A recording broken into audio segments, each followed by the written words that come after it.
guys! For my videos this week, I was trying to figure out, what exactly I was gonna make videos on, because one thing you should know about me staying at my dad's house while I'm cat sitting is that my dad doesn't have Wi-Fi. So I actually brought my old iPhone and was hoping that I could save music videos or edits to, do commentary videos on. But I totally forgot that my old iPhone, I can't screen record on it. I totally forgot that you couldn't do that at one time. That ended up not working out. So I decided that instead of doing commentary videos, I would just come up with topics to talk about. And today I wanted to talk about Michael Jackson's movie, This Is It. Me and This Is It have a history. Let me tell you, we have a history because I watched that. I remember it so vividly. It was my mom had bought the This Is It movie on DVD, and I still have it. It genuinely made me so upset when I was in elementary school that I remember it was the night before I had school the next day, and I watched it. I was so sad. I felt so bad because before this movie had come out, I had always thought that Michael had done, the things that people said he had done. What's up with that? I was in elementary school, and from my perspective as a child, I had always thought that he was kind of odd, I didn't understand. Now, as an adult, I have actually done the research and know that none of that was true. I was like, thank God. After I watched This Is It, I just remember feeling so bad. So when I got up for school the next day, I literally threw up. I threw up. I was in that much distress, you guys.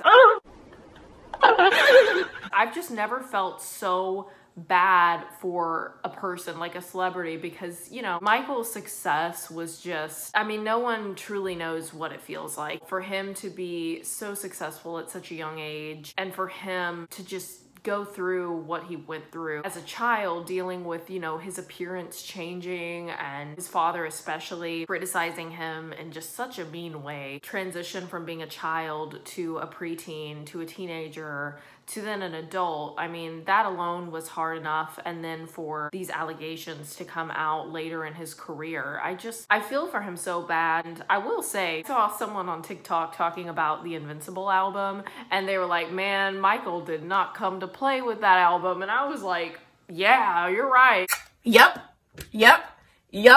He had so much going on. He literally managed to make one of the best albums ever. Even if you go through a lot as an artist, they put out some of the best music afterwards. So that's a little background on when I watched This Is It for the first time. So glad we went through a little history lesson. Let me just talk about some of my favorite moments that were in This Is It. Number one has to be that clip of Michael on that thing that carries him around. And Kenny Ortega's like, Michael, be careful. Don't hang off the side or anything. And Michael's like, I won't. And then he just goes, wee!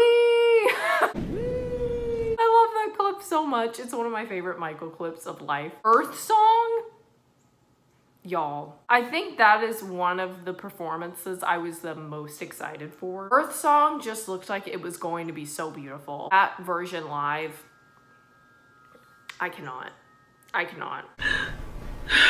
can't. I love Earth Song so much. That one performance is just him and the piano. It's a very quiet instrumental, and then him just singing ad-libs, tell me what about it. No, ma'am. I was like, tell me, Michael, tell us what about it. I love that clip so much. Another one is Smooth Criminal.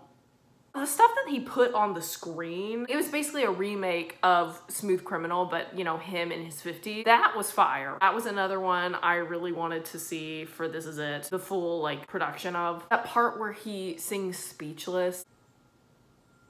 To tell you I love you. That hurts so bad. That hurts so bad.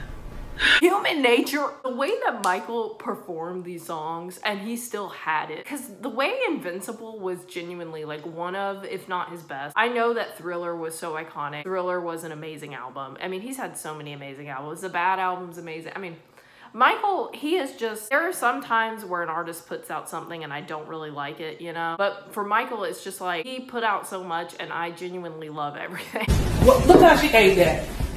He He took his time with every single song on his albums, you know? And you can tell. It's not even the fact that he can sing well, produce songs. He also just has a unique sound, which is just hard to find, you know, because there's so much music out there. I honestly sometimes think his, you know, voice just, I mean, it really got better with age. I will say, you know, after the allegations came out, I had watched the Bad Tour where he's like singing everything live. And I definitely think like that took a huge toll on him, which I don't blame him at all. I mean, that's a horrible situation. He started lip syncing more. He's dancing and putting on a crazy ass show. So like if he wants to lip sync, in my opinion, he can, because that is just so hard to do that intense level of cardio and to also sing. I totally get it, but he really did a great job with This Is It. I mean, all the behind the scenes, it felt like the only thing missing was like the full costume, you know, especially with Thriller. Oh my God, Thriller was so good for This Is It. Even though it wasn't the full-on show, it was amazing. The fact that it was better than some concerts that are fully done, you know? There's a whole subreddit that I found of like breaking down what the set list was as months passed leading up to This Is It, like leaked set list. As someone that never got to see Michael live, I would be happy to see him literally perform one song. You know what I mean? I guess I'm gonna close out this video with how Michael came off in the This Is It documentary. I personally, even though it was sad to watch, I loved seeing Michael work behind the scenes. It's stuff I could just never think of. Like, he truly was a genius. He was a smart man. There were moments where I just felt like, you know, I hope he's okay. I just hate that the footage was hours before he had passed, and it's really hard to watch. I just feel for him so much. You know I've made a video on here, you know, talking about parasocial relationships and how we don't know these people, but Michael is just a celebrity that I just feel for so much, and I can't help it. I just do. To watch This Is It and see the way he interacted with the people that he was working with, it's like he knew what he wanted and he was very strict about it, but he was also extremely kind and understanding. To be that level of famous and to be that level of like talented and to still be such a kind person is rare nowadays. I know that Michael probably struggled for a lot of his life, and he always made the best of it regardless, and was always so caring and kind and giving to his fans. You can just really see that in this movie. So I think that's all I have to say. I am probably gonna rewatch it at some point. It's just really hard to watch. Like, it is so beautiful, but it's also really sad, you know, knowing what was going to happen hours later and after some of those clips were recorded. I hope you guys are having a great day though, and thank you guys for watching. Also, thank you for all the nice comments on my Freddy cover. Also, I saw on Brian May's Instagram that he had a minor stroke. Oh my God, I'm so glad he's okay. He said, you know, one of his hands wasn't working. He says he's better now, so I did want to mention that. I really hope he's okay. And also, happy birthday to Freddie. I might post this on the 4th. It might come out on the 5th. We'll see, but happy birthday to him regardless. Love you guys. Bye.